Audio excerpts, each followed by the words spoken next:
Those are your latest headlines. Hello and welcome to France 24. I'm Louise Hannah. Syrian government forces say that they're now in control of a number of Damascus neighbourhoods after launching an all-out offensive on Friday.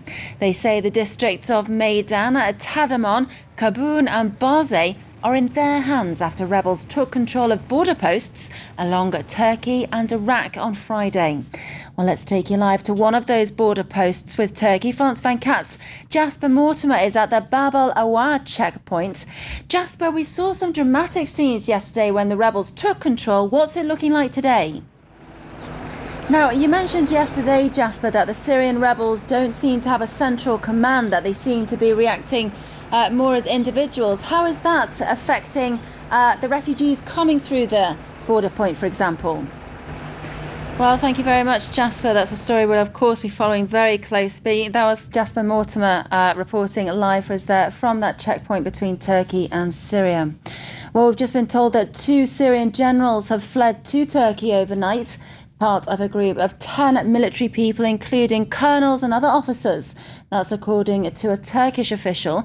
It means that the latest defection brings the number of Syrian generals taking refuge in Turkey to 24. Well, a France 24 team is also in Lebanon at the Masna border with Syria. This reports now on the tens of thousands of refugees fleeing the violence. Well, earlier I spoke to Zayed Majed, an assistant professor at the American University of Paris and a specialist in Middle East affairs. I started by asking if the gains made by regime troops on Friday mean that rebels are unable to stay in control of key territories. Well, Zayed, let's talk about Aleppo, because on Friday, Human Rights Watch says that the fiercest clashes were seen there yet. How significant is what happened in that second city to the overall conflict? At least 13 people have been killed in clashes in the West Ivory Coast town of Douekwe. It started when 4 people were killed on Thursday night in a Kokoma district, where many members of the Malinke ethnic group live. Well, this sparked a revenge attack on a camp at Niamble housing Ger people who were displaced by the post-election violence in 2010 and 11. Well, let's go live now to Abidjan and Ivory Coast, where journalist Robbie Corey-Boulay is standing by. Robbie, there's more to this than just a simple clash between 2 different ethnic groups, isn't there?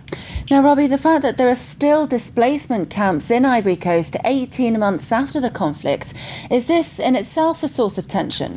And Robbie, can you just quickly update us on the reconciliation process between Ouattara's political group and Gbagbo's? We know that they held a meeting last week. Well, thank you very much. Robbie Corey-Boulay reporting live for us there from Abidjan in Ivory Coast. Thank you. Well, the Olympic Flame has begun its 7-day tour of London at the Meridian Timeline in Greenwich. Dramatic stuff. Well, stay tuned. We're back in 20 minutes.